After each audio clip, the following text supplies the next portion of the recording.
Por terminar el libro de Efesios y hemos visto cómo Pablo está escribiendo a la iglesia de Éfeso y por el conducto de esta carta, siendo inspirado por el Espíritu Santo, nos está escribiendo a nosotros también. Nos ha hablado acerca de las bendiciones espirituales que como creyentes tenemos en Cristo Jesús.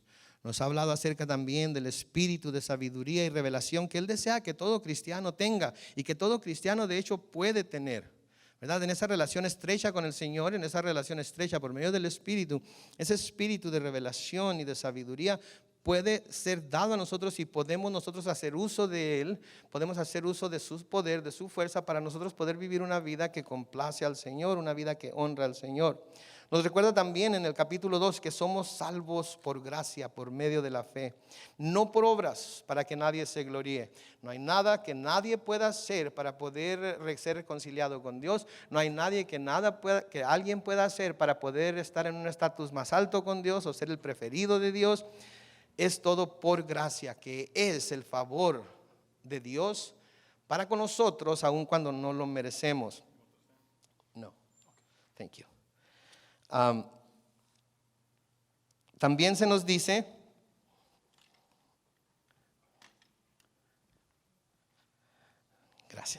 también se nos dice que hemos sido reconciliados con Dios por medio de la cruz.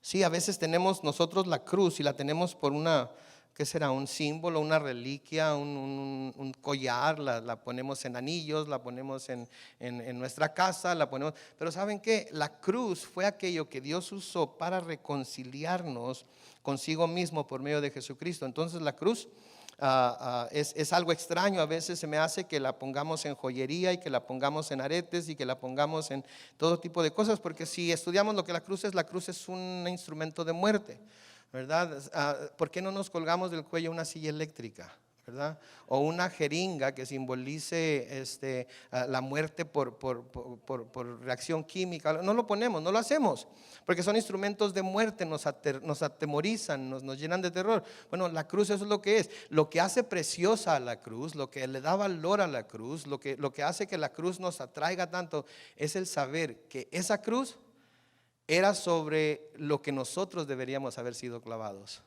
que esa cruz era lo que nosotros deberíamos haber cargado sobre nuestra espalda. Esa cruz es aquello sobre lo que nosotros debíamos haber muerto, pero el Señor Jesucristo, el unigénito Hijo de Dios, decidió venir a la tierra y permitir que Él mismo fuera castigado, Él mismo pagar por nuestra deuda. Entonces hemos sido reconciliados con Dios mediante la cruz sobre la cual Jesucristo pagó por nuestros pecados. También nos dice Pablo que el Señor Jesucristo vino no solamente a judíos, sino que vino a los gentiles también, de entre los cuales nosotros nos encontramos, e hizo de los dos pueblos uno solo, nos reconcilió en uno con el otro, de tal manera que ya no hay judío y gentil, ya no hay esclavo y libre, ¿verdad?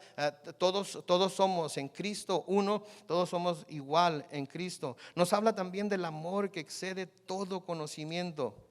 Ese amor que es precisamente ese amor que está dispuesto a sacrificarse a sí mismo por los objetos que amamos. ¿Sí? Ese amor que es sobrenatural, es un amor que la humanidad ha querido de alguna manera copiar, pero se ha quedado corta. Porque cuando llega el momento de en realidad entregar a nosotros mismos por otra persona, hay ese pensar de si lo queremos hacer o no.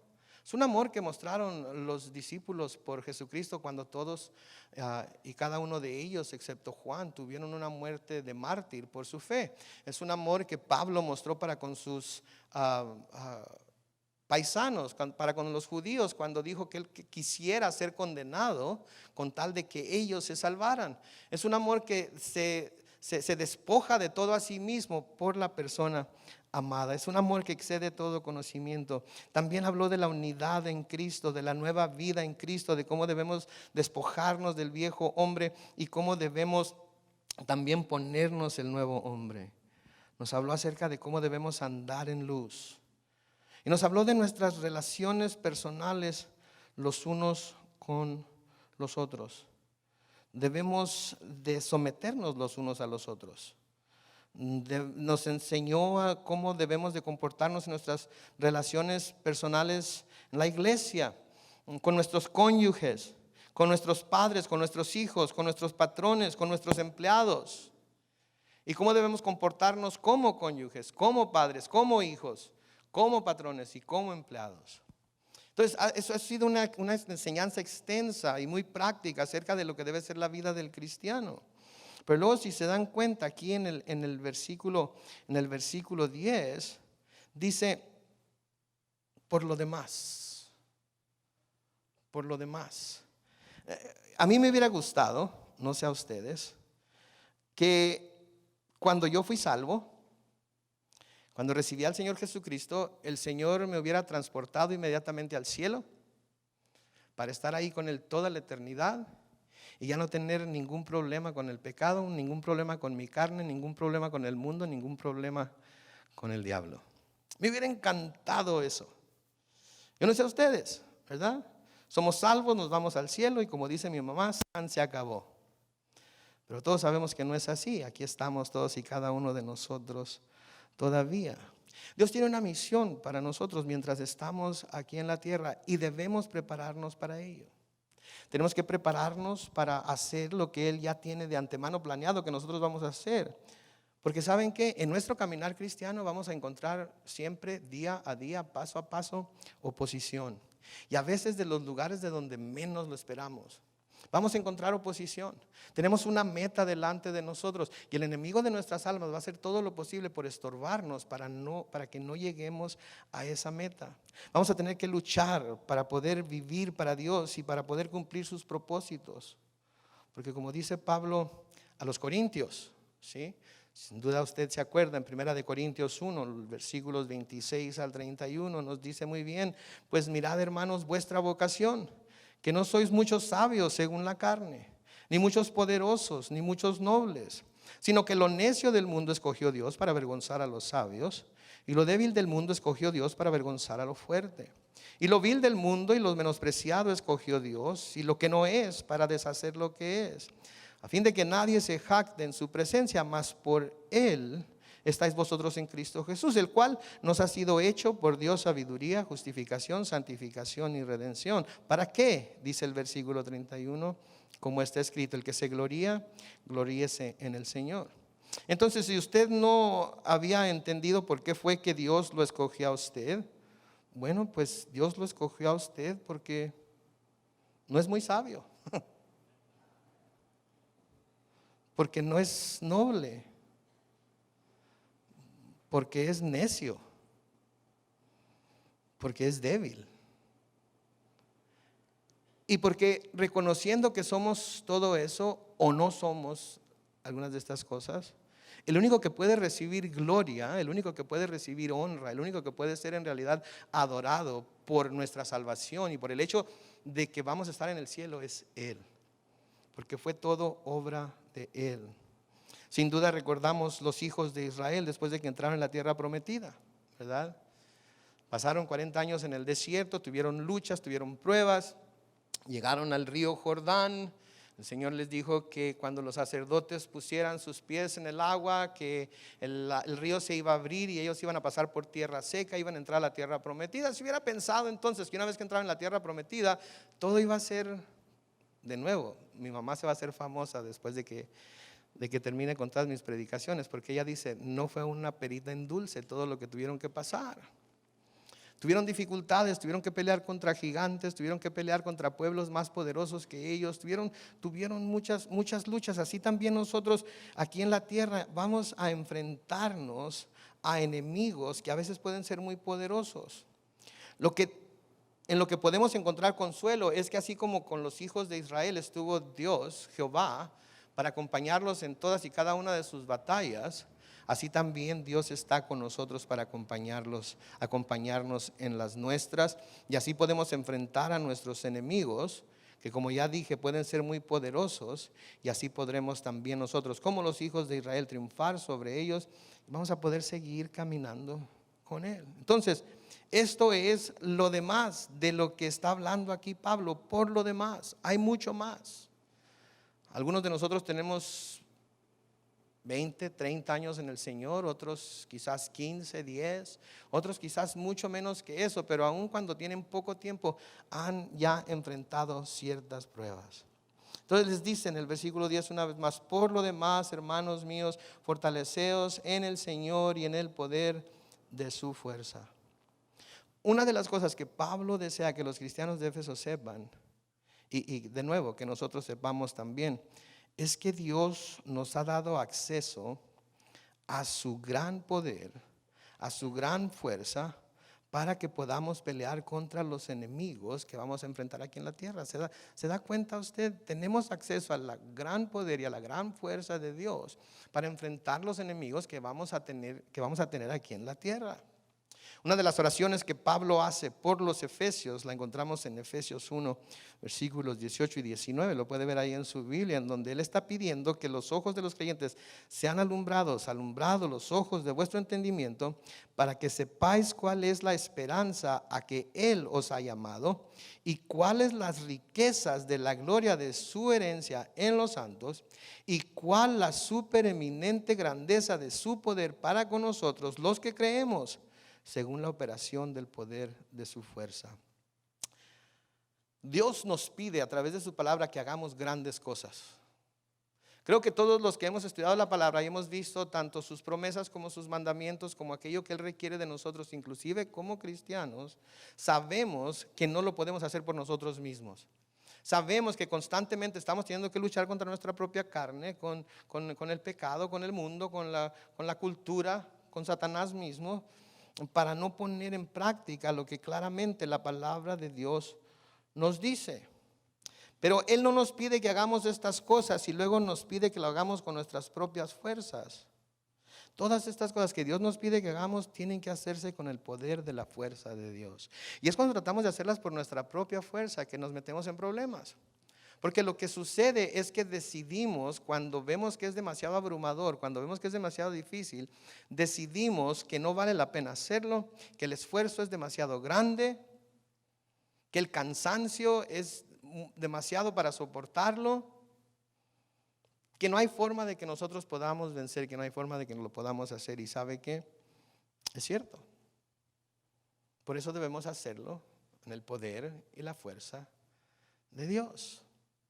Pero es algo que constantemente tenemos que ir a buscar, y en el único lugar donde se puede encontrar es en la presencia de Dios.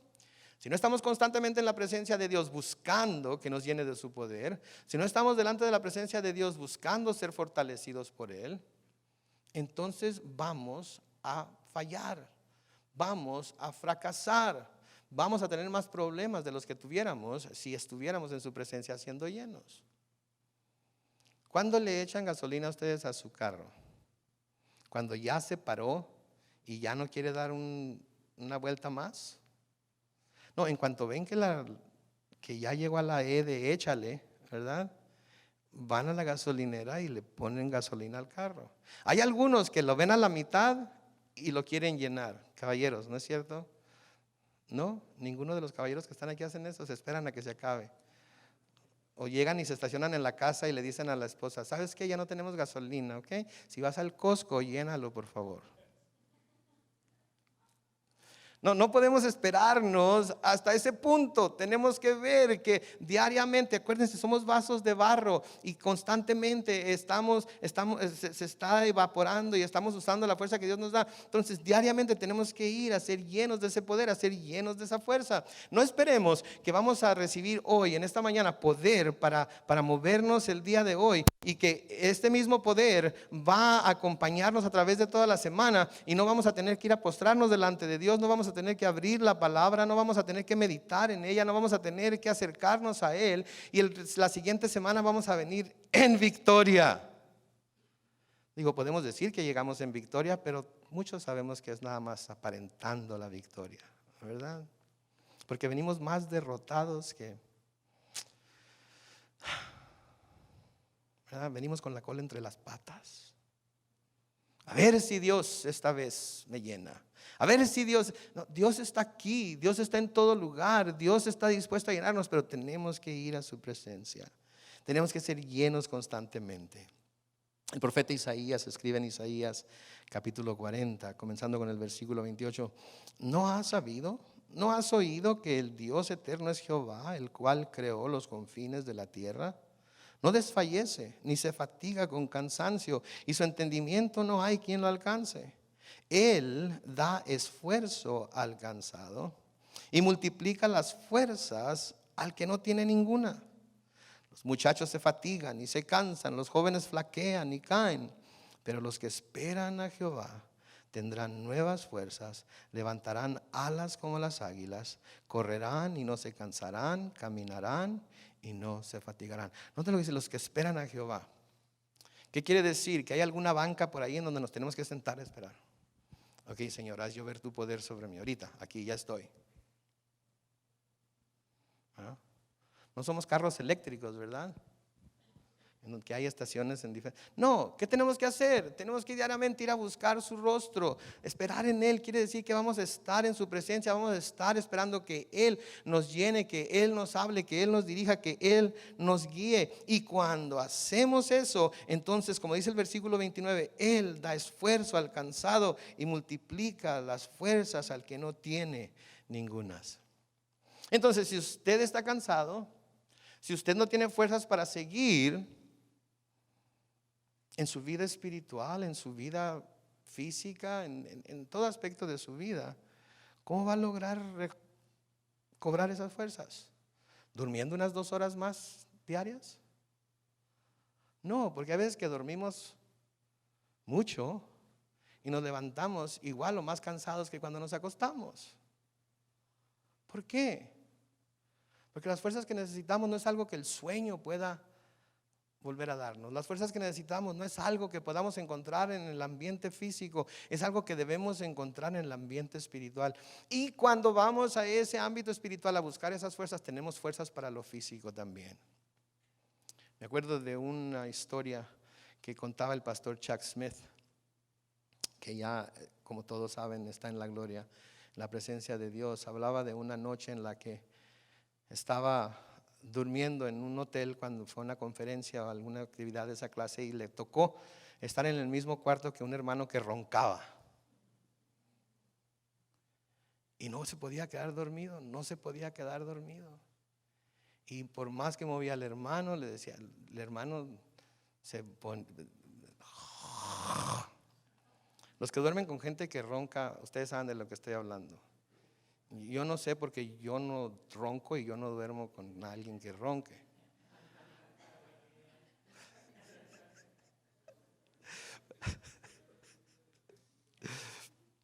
Creo que un par de veces la vi así con la almohada así ya lista para echarme. Si no te callas. Bueno, en fin, no dejaba de roncar este hermano. Y Chuck Smith, siendo quien era, dice que decidió que en lugar de quedarse dormido porque no podía, se iba a poner a orar. Y se puso a orar y dice que oró por casi todo mundo.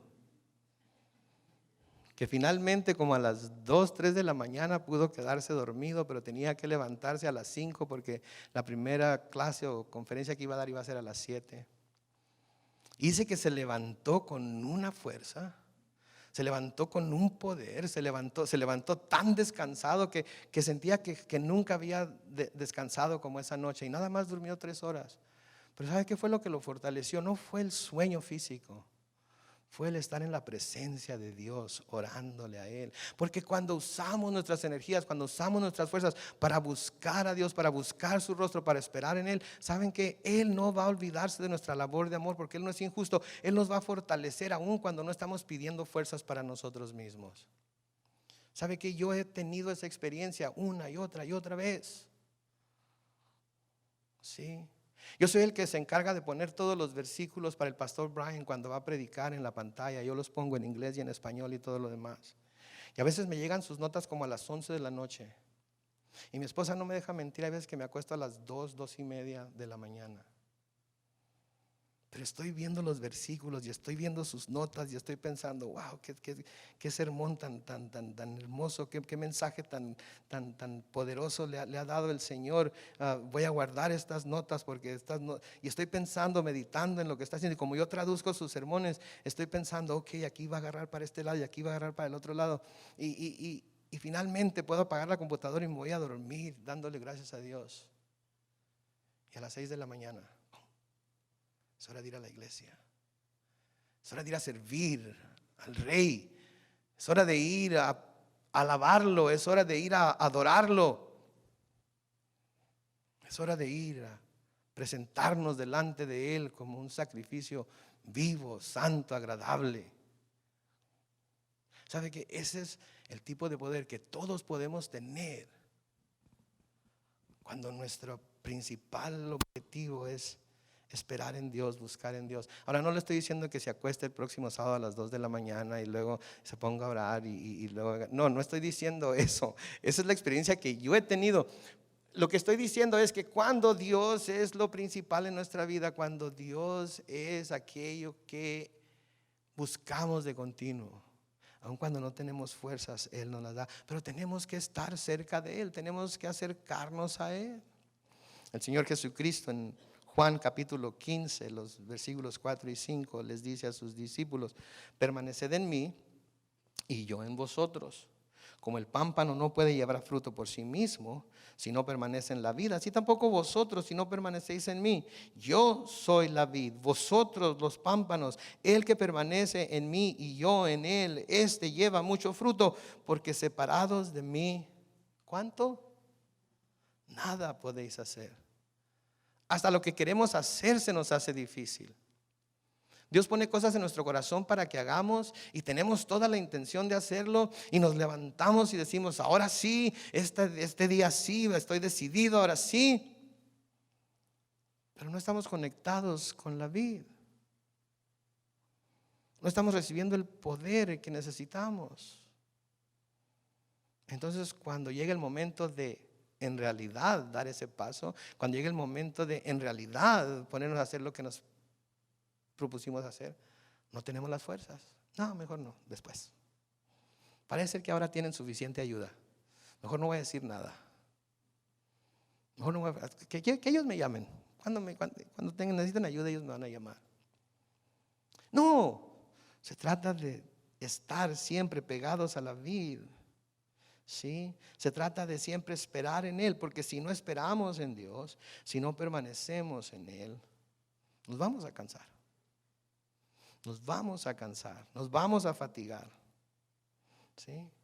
Y los muchachos van a creer que es porque estamos viejos, pero no es porque estamos viejos. Es porque no nos hemos dado a la tarea de buscar a aquel que nos puede fortalecer y el que nos puede dar el poder. Amén. Versículo 11 de Efesios 6 dice: vestíos de toda la armadura de Dios para que podáis estar firmes contra las acechanzas del diablo. Note lo que dice: vístanse. Implica que cada uno de nosotros debemos diariamente ponernos sobre sí mismos la armadura de Dios, porque el diablo anda acechando. Ahora, cuando pensamos en acechanza, pensamos en alguien que está escondido detrás de una puerta, que está acechando para, en cuanto se descuide la persona, brincar sobre ella y devorársela. Eso es lo que nos dice Pedro, ¿no? Que anda como león rugiente buscando a quien devorar, ¿verdad? Bueno, pero la palabra acechar en realidad no quiere decir eso. La palabra acechanza quiere decir engaño o artificio para hacer daño a alguien. Lo que quiere decir entonces que nosotros podemos estar viendo hacia atrás, a ver si no anda el diablo por ahí, pero estamos poniendo el enfoque en las cosas equivocadas, porque Satanás lo que está haciendo es está obrando delante de nosotros, moviendo las cosas, tergiversando las cosas, poniendo delante de nosotros cosas que nos van a llevar a creer sus engaños, que nos van a llevar a creer que lo que Él nos está poniendo delante es lo mejor. Y si estamos esperando que Satanás se nos presente delante de nosotros con cuernos, una cola, con un pico, con un tridente completamente rojo, con una barbita y un bigote así muy, ¿verdad? Muy a la española, estamos muy equivocados. No va a ser un ser grotesco, no va a ser un ser horrendo, no va a ser un ser que nos va a causar temor. Va a ser algo que nos va a hacer que nos acerquemos más a Él. Va a ser algo que va a ser atractivo para nosotros. Va a ser algo que nosotros al verlo vamos a decir: no tiene nada de malo. No tiene nada que sea en contra de lo que he aprendido de la palabra de Dios, en contra de lo que el Espíritu Santo me está diciendo. Es hermoso. Pero el diablo está acechando con engaño. está acechando con artificios. Y el único propósito del diablo es hacernos daño. Es matar, robar, destruir. Y saben que a veces con tal de quitar todo, está dispuesto a dar algo. Nos da un poquito para que lo probemos, nos da un poquito para que veamos que se puede lograr, nos da un poquito para que sintamos que estamos yendo por el camino correcto. Porque hay mucha gente que está viviendo en pecado, pero porque no ha perdido nada, porque no le ha pasado nada trágico, porque no ha tenido ningún problema. Entonces Dios ha de estar contento conmigo, porque estoy haciendo esto por acá y esto por allá y no hay ninguna repercusión. Entonces sin duda todo está bien. Eso es lo que Satanás quiere que creamos.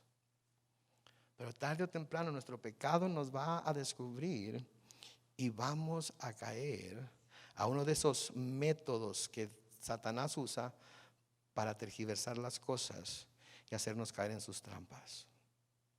Ahora, Pablo usa la ilustración de la armadura de un soldado, porque para él la vida del cristiano es como una guerra. Es como una guerra. Sí, una guerra espiritual, pero de todas maneras una guerra para la cual tenemos que estar preparados para enfrentar al enemigo. Porque nuestro enemigo es poderoso, porque nuestro enemigo tiene armas a su alcance, tiene un arsenal de armas que puede usar para atacarnos a nosotros y hacernos caer. Note el versículo 12. Dice, porque no tenemos lucha. En otras palabras, volvamos al 11. Vestidos de toda la armadura de Dios para que podáis estar firmes contra las acechanzas del diablo.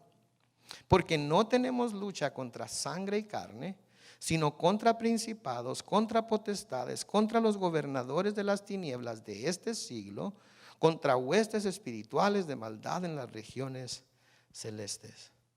Por favor, subraye las primeras 8 palabras del versículo 12. Porque no tenemos lucha contra sangre y carne. Qué fácil sería que todas nuestras luchas fueran contra sangre y carne, ¿no es cierto? Podríamos identificar claramente al enemigo. Podríamos identificar claramente cuáles son sus debilidades y atacarlo por ahí. Podríamos identificar claramente cuáles son sus fortalezas y evitarlas. Pero no estamos luchando contra sangre y carne, sino contra potestades, contra principados, contra potestades, contra los gobernadores de las tinieblas de este siglo, contra huestes espirituales de maldad en las regiones celestes. Usted sabe que en el cielo se está llevando a cabo una guerra ahorita.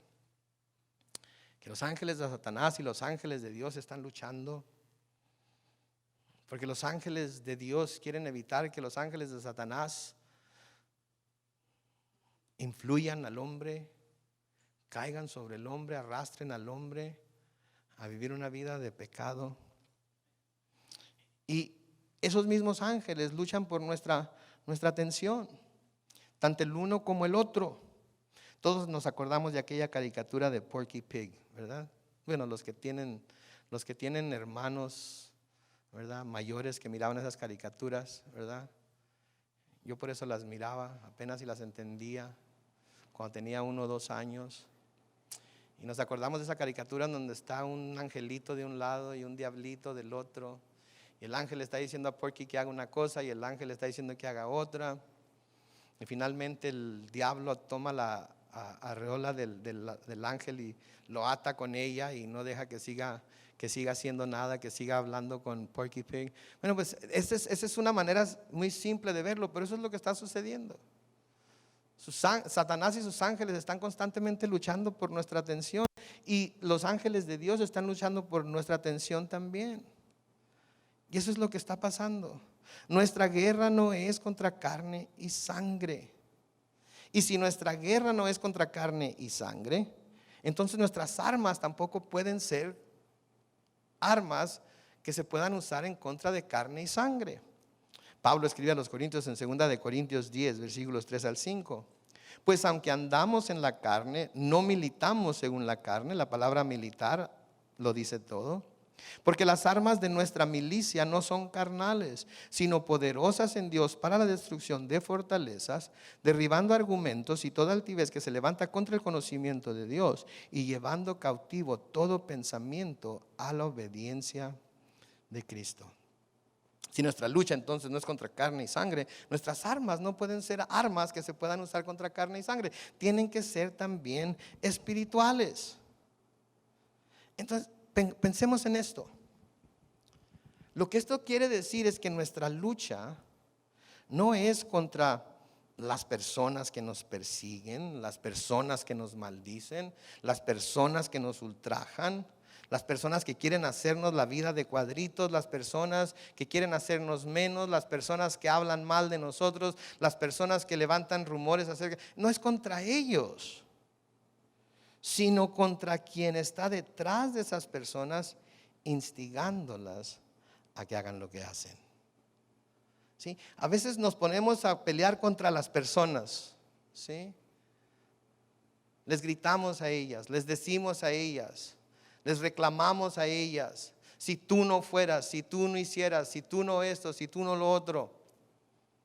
Y creemos que las personas son los que nos están atacando, pero ¿saben qué? No son las personas, son aquellos principados y potestades que están usándolos para atacarnos. Ahora quiero aclarar una cosa, que cuando el que los está atacando, persiguiendo o ultrajando es alguien que se dice ser cristiano, ¿sí? Entonces simplemente lo está haciendo por inmadurez. No lo está haciendo porque Satanás lo está influenciando, porque lo haya poseído un demonio o algo. Acuérdense, un cristiano no puede ser poseído por demonios, un cristiano no puede ser tocado por Satanás, al menos que Dios le dé permiso.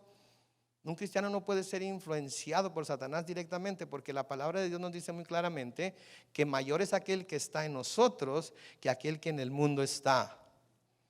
De manera que cuando un cristiano dice, el diablo me hizo hacerlo, o está diciendo una gran mentira por querer zafarse de la responsabilidad, o debe de mirarse a sí mismo para ver si en realidad es cristiano, porque el diablo como cristianos no nos puede hacer nada. Porque mayor es aquel que está en nosotros que aquel que está en el mundo. Y la palabra de Dios nos dice que Cristo nos ha venido a liberar del pecado y de las cadenas del pecado, y podemos decirle que no al pecado y podemos decirle que no al diablo, porque la palabra nos dice muy claramente: resiste al diablo, ¿y qué es lo que hará el diablo? Huirá de ti. Entonces, o la palabra de Dios está echando mentiras, o nosotros estamos echando mentiras cuando decimos, el diablo me hizo que lo hiciera.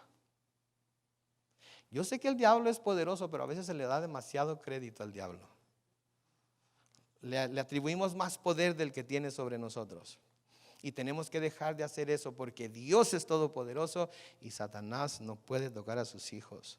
Pero estas personas están influenciadas por Él, estas personas son movidas por Él, estas personas están siendo usadas por Él. Aquellas personas que, como les dije, no son personas que se dicen cristianos, sino personas que son incrédulas. Nuestro patrón, nuestra familia que es incrédula, nuestros amigos que son incrédulos, está siendo usada hasta cierto punto por el diablo. Y yo sé que eso es difícil de escuchar, yo sé que es difícil de recibir, porque podemos pensar, no es posible. No puede ser que mi abuelita esté poseída por el diablo, no puede ser que mi abuelita esté siendo usada por el diablo, no puede ser que mi primo Juan, si es tan buena persona, nomás conmigo es con el que se porta así, pero es porque soy aleluya. Bueno, lea conmigo ahí en el mismo libro de Efesios, busque ahí en su Biblia, en Efesios 2, los versículos 1 al 3. Noten lo que dice Pablo aquí. Y Él, hablando de Cristo, os dio vida a vosotros cuando estabais muertos en vuestros delitos y pecados. Versículo 2, en los cuales anduvisteis en otro tiempo, siguiendo la corriente de este mundo, note, conforme al príncipe de la potestad del aire, el espíritu que ahora opera en los hijos de desobediencia. Ese mismo espíritu que opera ahora en los hijos de desobediencia es el mismo espíritu que operaba en nosotros.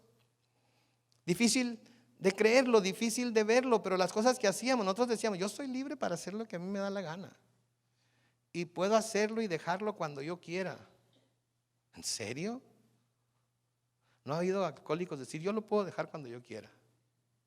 O drogadictos decir, yo lo puedo dejar en cuanto yo diga ya, ya. O fumadores. O comelones. No, no es cierto, los comelones no. Es imposible. Cuando hay cosas tan sabrosas como las carnitas y el tocino. Pero dicen, yo lo puedo dejar cuando yo quiera. Bueno, y si lo puedes dejar cuando tú quieras, entonces ¿por qué no lo has dejado? Sabes que es nocivo para tu salud, sabes que te puede causar cáncer, sabes que te puede causar cirrosis del hígado, sabes que te puedes pasar de una sobredosis, sabes que hay muchos problemas. Entonces, ¿por qué no? Si sabes, entonces ¿por qué lo has dejado? Y la verdad de las cosas es que no pueden. ¿Por qué? Porque están siguiendo la corriente de este mundo conforme al príncipe de la potestad del aire, el espíritu que ahora opera en los hijos de desobediencia. Versículo 3, entre los cuales también todos nosotros vivíamos en otro tiempo, en los deseos de nuestra carne, haciendo la voluntad de la carne y de los pensamientos, y éramos por naturaleza hijos de ira, lo mismo que los demás. Nunca, yo creo que únicamente a la luz de la palabra podemos vernos nosotros como en realidad éramos antes de venir a Cristo. Éramos hijos de ira. Estábamos siendo manipulados por la corriente de este mundo, por el príncipe de la potestad del aire. Él es el que estaba operando en nosotros y Él es el que opera en todas esas personas incrédulas que no han venido a Cristo, que nos persiguen, nos ultrajan, nos maldicen y hacen todo tipo de cosas en contra de nosotros. Y nosotros cometemos un grave error cuando nos enojamos en contra de ellas, les echamos la culpa a ellas, nos amargamos en contra de ellas, en lugar de hacer lo que se nos dice la palabra, que es que orar por ellas, orar por esas personas. Pedirle a Dios que las alcance, pedirle a Dios que toque sus corazones, pedirle a Dios que los transforme de la misma manera que nos ha transformado a nosotros, que abran sus ojos para que vean la luz con claridad, que abran sus ojos para que vean en realidad la situación tan precaria en la que se encuentran. Porque el morir en nuestros pecados es cosa seria, significa una eternidad en el infierno. No podemos tratar de cubrir esa verdad, de cubrir ese hecho con algún dulce, con algún chocolate para que sea más fácil que se lo pasen. Tiene que ser amargo para que se den cuenta de que no están en un lugar en el cual quieren encontrarse, en el cual quieren que Dios los encuentre. Y si nosotros hemos sido transformados y tenemos el corazón de Cristo, entonces esto es lo que debemos estar haciendo. Entonces no tenemos lucha contra carne y sangre, sino contra principados y potestades. Y no podemos hacerles frente con armas terrenales, con ira, con amargura, con coraje, con desprecio. Tú me hiciste, yo te... No. Tenemos que hacer uso de las armas espirituales. Versículo 13 dice, por tanto, porque ese es el tipo de enemigo con el que están luchando, tomad toda la armadura de Dios para que podáis resistir en el día malo y habiendo acabado todo, estar firmes. ¿Siguen lo que está diciendo aquí? Tenemos que tomar toda la armadura de Dios. ¿Sí? Porque con la armadura de Dios vamos a resistir el día malo. Y cuando el polvo finalmente se calme y todo salga a la luz de nuevo, vamos a estar ahí firmes. Vamos a estar ahí pensando, la hice, salí de esta, libré la batalla, pude permanecerme en pie, puedo seguir adelante. Entonces claramente se nos dice que podemos resistir y podemos permanecer firmes. La mejor manera de poder resistir y poder permanecer firmes es mantenernos firmes en lo que hemos profesado tener, que es fe en Jesucristo. En Hebreos 10:23 El escritor a los hebreos les dice: mantengámonos firme sin fluctuar la profesión de nuestra esperanza, porque fiel es el que prometió. No podemos andar de un lado para otro, no podemos hoy estar y mañana ya no estar, no podemos estar titubeando con lo que creemos o lo que decimos creer. Tenemos que estar firmes en ello, cuéstenos lo que nos cueste, tengamos que dejar lo que tengamos que dejar, tengamos que hacer un lado lo que tengamos que hacer un lado, tenemos que permanecer firmes en ello, siempre siendo fortalecidos por el poder de su fuerza. Tenemos que permanecer en ello, porque si guardamos esa profesión, si guardamos esa profesión de nuestra esperanza, sabemos que Dios es fiel y que Él nos va a llevar hasta el final. Versículo 14 dice: estad pues firmes, ceñidos vuestros lomos con la verdad y vestidos con la coraza de justicia. Si aquí ya está empezando a hablar acerca de lo que consiste la armadura. Estad pues firmes, ceñidos vuestros lomos con la verdad. Cuando habla de estar ceñidos, quiere decir fajados. Mi nana Lina, cuando nos sorprendía haciendo algo malo, y agarraba la vara del árbol que tenía en el patio de enfrente, y nosotros corríamos para que no nos agarrara con la vara, porque mi nana creía en la vara y la sabía usar bien. Nana, no, nana, por favor, no. Nos decía: fájese los pantalones como hombre. Cometió el pecado, ahora va a tener que pagar las consecuencias. Fájese los pantalones. Eso es de lo que está hablando aquí. Ceñidos vuestros lomos, fajados con la verdad. Fajados con la verdad. Está hablando aquí de una manera práctica y de una manera también espiritual, porque sabemos que en Juan 17:17 el Señor Jesucristo, pidiendo por sus discípulos al Padre, le dice: santifícalos en tu verdad, tu palabra es verdad. Entonces ahí está el aspecto espiritual. Si vamos a estar fajados en la verdad, ¿qué es lo que vamos a tener? ¿Con qué vamos a ceñir nuestros lomos? Con la palabra de Dios. Eso es lo que vamos a usar para mantenernos firmes, la palabra de Dios. Pero también está hablando de prácticamente andar en la verdad, de prácticamente decir la verdad, aun cuando a veces duele, aun cuando a veces es difícil. Y a propósito, si vamos a decir la verdad, tenemos que decir toda la verdad, ¿verdad? Porque a veces tenemos la tendencia de decir media verdad nada más. Se me mira mal este vestido. Pues mira, si estuviera un poco más cortito. Cuando la verdad es que se le mira mal. Pero una verdad a medias le hace sentir a la persona como que, bueno, entonces no está tan mal. Toda la verdad. Cuando nos confesamos, ¿sí? Cuando le confesamos a un hermano alguna ofensa o algo, pues sí, creo que sí lo dije, pero no fue con ninguna mala intención. ¿Sabes qué? Estábamos platicando, eso era lo que estaba sintiendo en ese momento, y lo dije. Reconozco que pequé contra ti, contra Dios. Le he pedido perdón a Dios, por favor, perdóname tú también. No así como que nada más, no.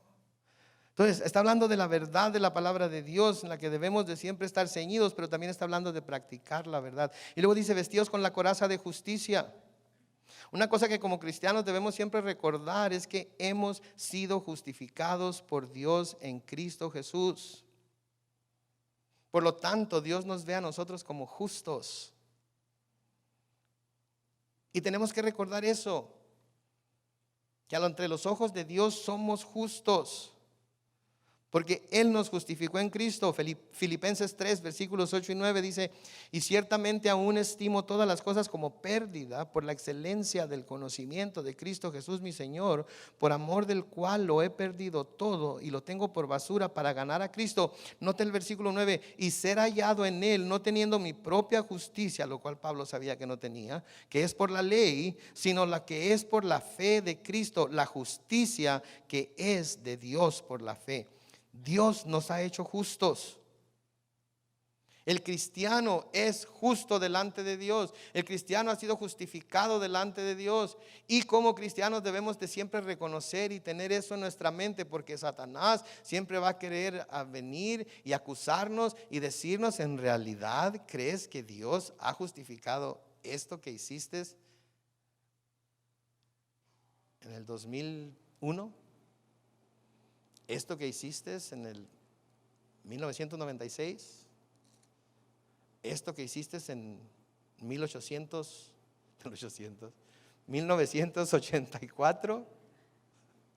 No creo que haya alguien que hayan, no se ven muy tan viejos, así es que va a venir y va a decir: ¿en realidad crees que te justificaste que fuiste justificado en eso? Y la verdad es que sí, porque Pablo también les dice a los corintios en 2 de Corintios 5, en el versículo 21: al que no conoció pecado, por nosotros lo hizo pecado, para que nosotros fuésemos hechos justicia de Dios en él. Note, no solamente justificados, sino que hemos sido hechos justicia de Dios en él. Por eso nos está diciendo que debemos vestirnos con la coraza de justicia. Romanos 5, versículos 1 y 2 dice: justificados pues por la fe, tenemos paz para con Dios por medio de nuestro Señor Jesucristo, por quien también tenemos entrada por la fe a esta gracia en la cual estamos firmes y nos gloriamos en la esperanza de la gloria de Dios.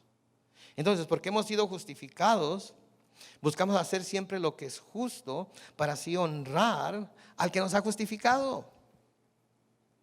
Pero debemos recordar que ante los ojos de Dios, todo aquel que ha recibido a Cristo en su corazón, todo aquel que se ha postrado delante de Él y que lo ha nombrado, lo ha confesado como Señor, es justo. Yo no sé si usted se dé cuenta de lo que eso significa, pero es algo gigantesco. Porque podemos dejar de pensar en nosotros como pobres pecadores que jamás vamos a poder salir del hueco en el que nos... ¡No! Seguimos teniendo luchas, seguimos teniendo guerras, seguimos teniendo pruebas, pero vamos de gloria en gloria, de victoria en victoria en Cristo Jesús, porque hemos sido justificados en Él y por Él. Y por ello buscamos hacer siempre lo que es justo para honrarle a Él. En Efesios capítulo 5, los versículos 8 y 11, y vamos a terminar con esto, y la semana que entra vamos a seguir con el resto de la armadura. Pero dice: porque en otro tiempo erais tinieblas, mas ahora sois luz en el Señor. Andad como hijos de luz, porque el fruto del Espíritu es en toda bondad, justicia y verdad, comprobando lo que es agradable al Señor. No participéis en las obras infructuosas de las tinieblas, sino más bien reprendedlas. ¿Se fija usted? ¿Sabe que quisiera poder explicarlo de una manera más clara? Quisiera poder, como dice mi mamá cuando estaba chavalillo yo: Carlos Manuel, quisiera poder abrirte la cabeza y gritarte las cosas para ver si así se te quedaban ahí y así te das cuenta de que lo que te estoy pidiendo es lo justo. A veces como pastor quisiera abrirles la cabeza a mis hermanos y gritarles estas verdades para que sepan cuál es en realidad su estado delante de Dios en Cristo y puedan salir de este lugar fortalecidos, llenos del Espíritu, listos para enfrentar todas las luchas que yo sé que van a enfrentar esta semana, fortalecidos en el poder de su fuerza, no en la fuerza que ustedes mismos tienen, sino en el poder de su fuerza, y que sepan que los que esperan en Jehová tienen nuevas fuerzas y tienen alas como águilas y no se cansan, y que los que permanecen en Él, por permanecer en Él, llevan mucho fruto. Pero no puedo. Así es que hago uso de lo único que tengo: la oración por ustedes, y dejo que el Espíritu Santo complete lo que yo pudiera dejar fuera. Por lo tanto, les pido como pastor, como amigo, como hermano, si oyen la voz del Espíritu Santo, no se rebelen contra Él. Recíbanlo. Reciban su enseñanza. Reciban su exhortación y practíquenla en sus vidas. Ya han sido justificados. Ya tienen la victoria en Cristo. Vivamos como justos y victoriosos. Amén.